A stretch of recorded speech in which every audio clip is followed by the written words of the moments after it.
Hi everyone, and welcome back to my channel. I'm so glad to have you here today, and since it's Friday, I thought I would leave the week with a Frugal Living tips video for this series, and I am hoping you all have a wonderful weekend, and without further ado, let's get started. So we left off at 47, so we're starting at 48. So this one is, I like to have a container in the freezer, and or one or two containers depending, and I will fill it with all my leftovers that I have.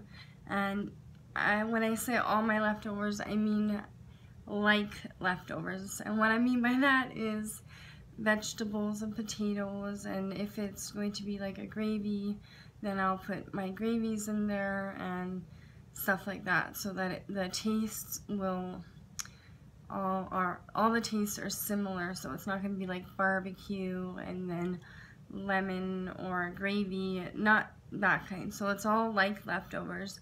And then when the container is full, I normally will make a mystery soup and or a casserole dish with it, and each time I've done this, it's turned out really good and have had no complaints so far.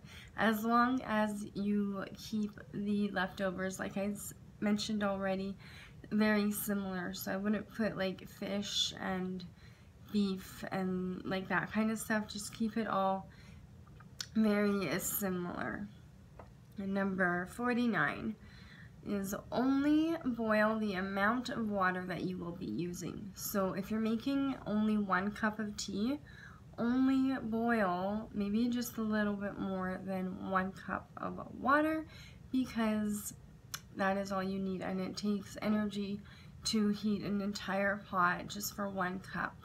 And then some people pour the water out after anyway, so not only are you wasting energy to heat up all that excess water, you're just throwing down the drain as well. So I always measure just a tiny bit more, because some of it will turn into steam and evaporate, but I will do just enough for what I am boiling water for.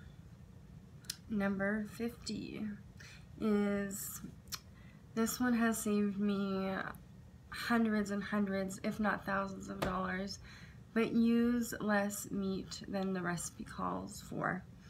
And you can also use a filler if you're making meatballs or meatloaf or that type of thing, or you can just chop the amount of meat in half and then use vegetables instead of using like 10 chicken breasts. Use maybe only 5 or 6, chop them up, and then put some vegetables in there instead of using all of that meat. And that's what I do. I never have used a whole pound of beef in my life. I've used a half that, sometimes less, and the recipes have always turned out fine for me. So that is a great way to save some money, and healthy too.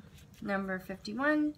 This again goes along the same lines, but use less sugar, use less nuts, use less chocolate. If you're baking or even cooking, sometimes asks for certain things. You never, unless you're baking bread and it asks for a teaspoon or so-and-so of yeast or baking powder, those I always go exact amounts. But when it's extras, I like to call them, like nuts or coconut or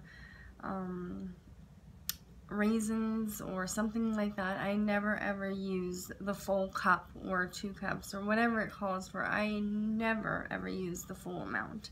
I always use about half of what it calls for, and it's always been enough. Or I can eliminate it completely, because you don't need coconut or nuts or chocolate chips in everything that you make.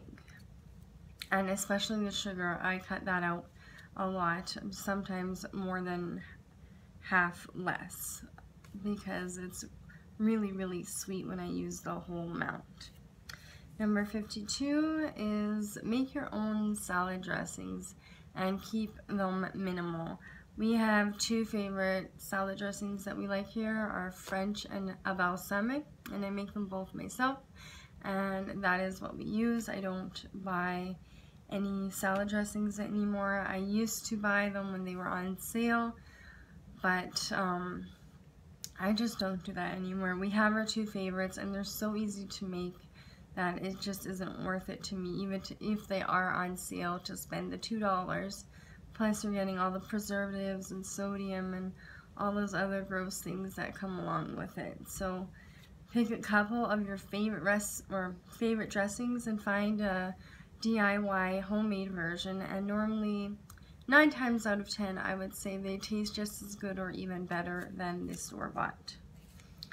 Number 53. This goes for brown sugar. This, especially right now where I am, it is so dry in the winter that my brown sugar gets rock hard, and instead of just throwing it away and buying new to replace it, you can place a slice of apple in there or a slice of bread, and this will moisten your brown sugar without getting it wet. It'll just moisten it so that you can use it again. It is actually quite magical. I know some might not think it works, but it really truly does. And then number 54, this along the lines goes for brown sugar. Normally when you buy brown sugar, it comes in the plastic bags. And what I do once I finish pouring it out, I actually just poured one out the other day. So I leave it sit on the counter overnight. And then the next day I just take it between my hands and rub it all the way so that all the sugar comes off the sides, and then it'll be down at the bottom. This one is a finer sugar, so it's not that much, but the bigger sugars, sometimes you can get like a couple teaspoons of sugar that are just, that's still stuck on the side of the plastic, and you're just throwing that away. This is about, there's still some more stuff on there, but I'll probably get about a teaspoon out of this bag.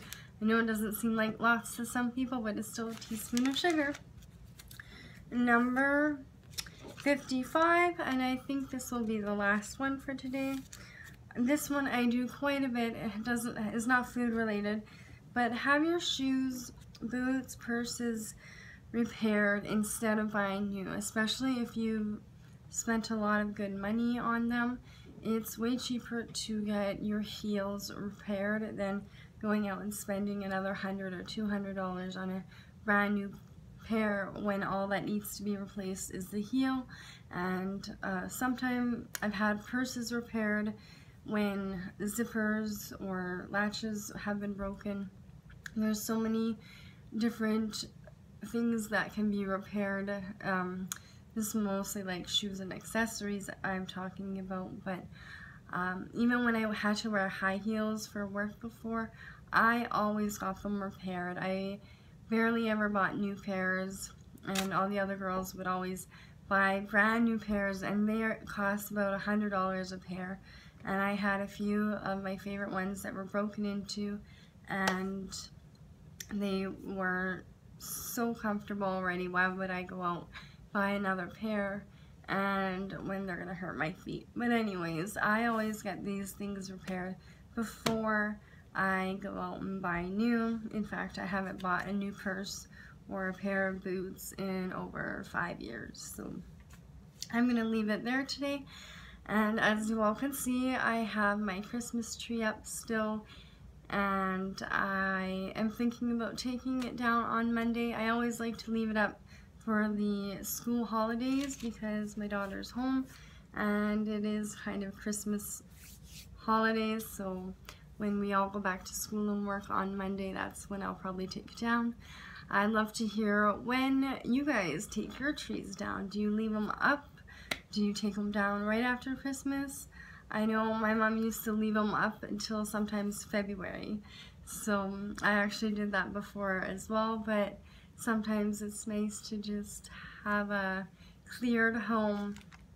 And yeah, so let me know what your thoughts are on that. And other than that, I hope you all have a wonderful weekend, and I will see you all on Monday. Bye!